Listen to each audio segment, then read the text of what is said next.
Le souffle qui salue.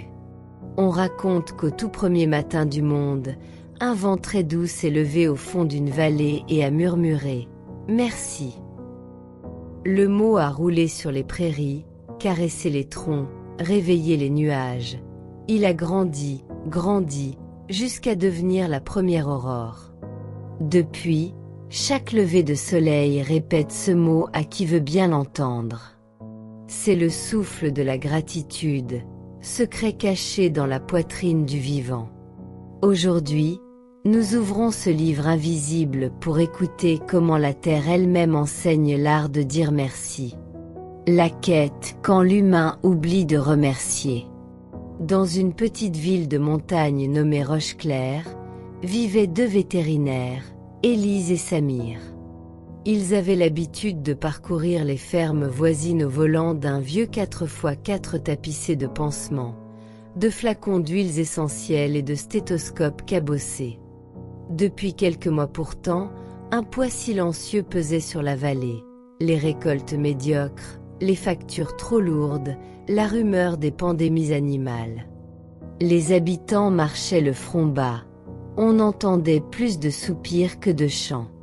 Un soir, après une mise bas difficile, Élise soupira. On soigne, on répare, on tient bon. Mais j'ai l'impression que la gratitude s'est fait la malle. Samir hocha la tête. Sans elle, on finit par tout voir comme un dû. Et ce qui est dû n'émerveille plus. Alors ils prirent une décision. Partir 3 jours sur les hauteurs, à la rencontre des animaux totems de la vallée, pour recueillir leurs enseignements. Nous reviendrons avec un remède, promit Élise. Première rencontre, la chienne vieille comme la nuit. À l'aube, ils gravirent un sentier forestier. Des brumes bleues tournaient entre les troncs. Soudain, un gémissement rauque fendit le silence. Une vieille chienne de berger, pelage sel et poivre, boitait près d'un rocher. Elle léchait une patte gonflée. Élise s'accroupit, mains ouvertes. La chienne se laissa approcher, yeux couleur de thé. Au toucher, un abcès ancien. Samir prépara une compresse de miel et de propolis, inspira puis murmura comme on prie. « Merci de nous laisser t'aider. » La chienne ferma les paupières, son souffle ralentit. Après le soin, elle frotta sa tête contre la main d'Élise, puis leva un museau presque souriant vers le ciel rose. Dans ce geste, ils comprirent le premier enseignement. Gratitude est le baume qui circule des mains qui donnent vers celles qui reçoivent, et inversement. Bouddhisme, Sutta Nipata, celui qui rend grâce éteint la flamme du manque. Neurosciences, pratiquer la gratitude active le cortex préfrontal ventromédian, baisse du stress, élévation de l'ocytocine. Éthologie canine, lécher la main est un signal d'apaisement et de remerciement. Deuxième rencontre, les grues et la danse de l'échange. Plus haut, au-dessus d'un lac miroir, planaient 2 grues cendrées. Elles se posèrent sur une langue d'herbe et entamèrent une danse de révérence. Saut, battement d'ailes, inclination mutuelle. Élise, fascinée. On dirait qu'elles se disent merci simplement d'exister ensemble. Samir sourit. Dans le Tao Te Ching on lit, l'être loue le non-être. Sans l'autre, je ne suis pas complet. Ils restèrent longtemps à écouter le claquement des becs contre les nuages. Les grues apprirent aux vétérinaires la deuxième clé.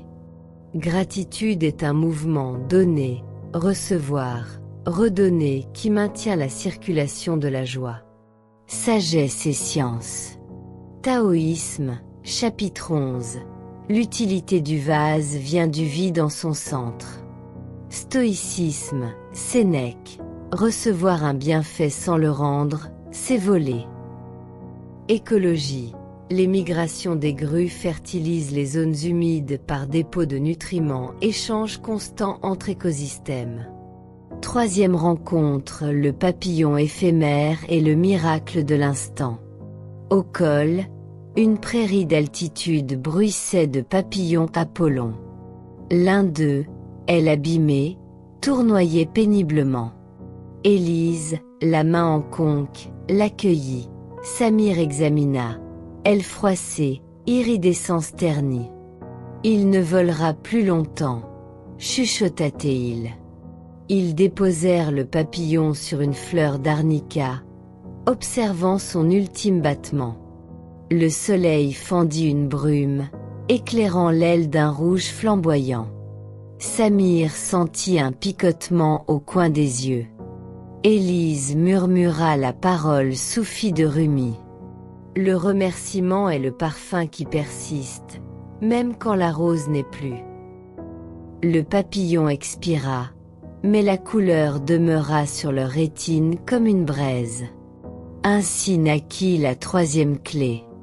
Gratitude est l'art de savourer l'éphémère, dire merci avant que ça passe. Sagesse et science.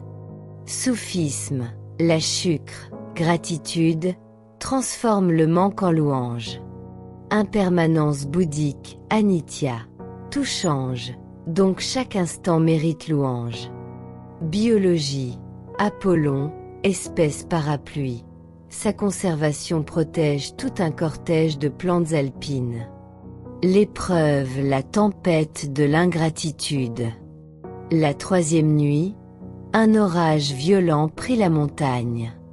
Les deux vétérinaires s'abritèrent dans une bergerie abandonnée. Le vent hurlait comme des portes d'enfer, la pluie fouettait les vitres. Ils entendirent un bêlement désespéré. Un jeune bouc s'était coincé sous une poutre tombée. Élise tenta de soulever. Trop lourd. Samir chercha un levier, glissa, se blessa la main. La foudre frappa un pin proche. L'odeur de résine brûlée emplit l'air. La peur monta. Samir pensa. Pourquoi toujours nous? Ingratitude infiltrait les veines. Alors, surgit la vieille chienne. Elle aboya vers l'entrée, incitant. Derrière elle, un groupe de villageois montait, alertés par la lueur de l'éclair. En quelques minutes, la poutre fut levée, le bouc libéré. Élise regarda la scène, main solidaire, blessure pansée, bête vivante. Elle se souvint d'une parole biblique, Luc 17, 15, paraphrasée. L'un d'eux, voyant qu'il était guéri, revint sur ses pas et glorifia. Elle cria dans la nuit. Merci. Et chacun reprit. Merci. Le mot monta comme une flambée plus chaude que la braise. La résolution, gratitude partagée, valait relevée. Au matin clair, les vétérinaires et les villageois redescendirent. Chemin faisant, ils racontèrent la danse des grues, la leçon du papillon, le baume de la chienne. Le mot merci passa de bouche en bouche. Quelqu'un proposa une fête des moissons anticipées. Un autre offrit du foin pour ceux qui manquaient. Un troisième ouvrit son atelier pour réparer des toits. Dans les jours suivants, la vallée se métamorphosa. Des écoliers créèrent un mur de gratitude où chacun inscrivait un remerciement par jour. Les éleveurs mirent en place un fonds commun vétérinaire pour aider les plus pauvres. Les touristes reçurent, avec leur ticket de randonnée, une carte. 3 choses à remercier aujourd'hui. La neuroscience confirma les effets. Baisse de cortisol, montée de sérotonine, cohésion sociale accrue. La forêt répondit en écho. On entendit plus de chants d'oiseaux, comme si le biotope sentait la joie revenir.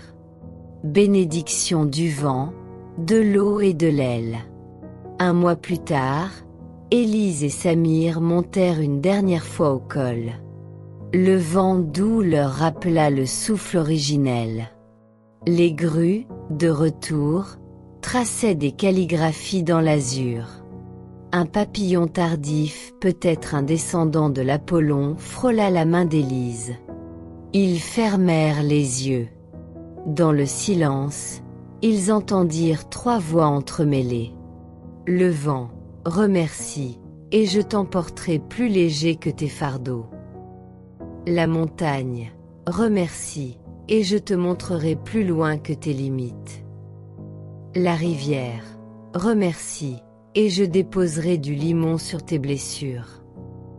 Alors ils redescendirent, décidés à enseigner ce chant simple. Merci pour le souffle. Merci pour la route. Merci pour la rencontre. Et chaque animal, chaque humain, chaque brin d'herbe, à sa façon, répondit « Et moi aussi, je te remercie ». Morale pratique. Dire merci consciemment 3 fois par jour rééduque le cerveau au positif.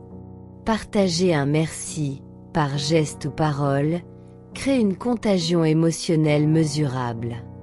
Remercier l'éphémère, soleil couchant, parfum fugace, entraîne à savourer la vie avant qu'elle ne change. Remercier la difficulté ouvre la porte à la collaboration et à la solution. Remercier la nature et les animaux nourrit le respect qui protège les écosystèmes. Que celui qui écoute cette histoire cueille maintenant un détail autour de lui, une respiration, une feuille, un regard et murmure simplement « Merci ».